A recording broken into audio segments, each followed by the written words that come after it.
हमने भी ये चीज़ सुनी है कि जिसके नसीब में जो लिखा होता है एक दिन उसे वो मिलता ही है, तो उसके लिए हमें परिश्रम करना चाहिए।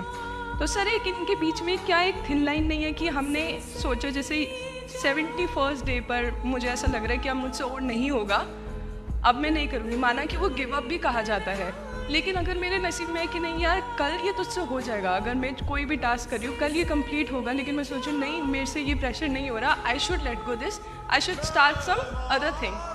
तो क्या ये मुझे लेट गो करना कभी रिग्रेट नहीं कर सकते कि लाइफ में यार एक दिन और ट्राई कर लेते तो शायद मिल ही जाता?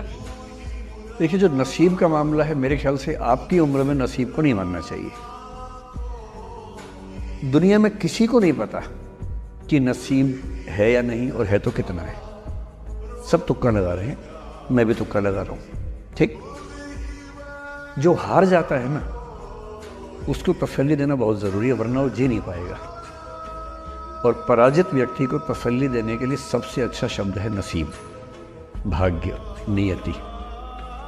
बहुत ज़रूरी है।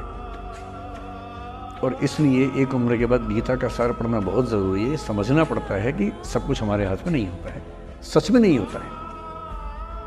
पर इसका मतलब ये भी नहीं है कि सब कुछ किसी और के हाथ में होता है। अगर ऐसा होता तो बिना मेहनत करने वाले आईएएस बन जाते या कुछ भी बन जाते।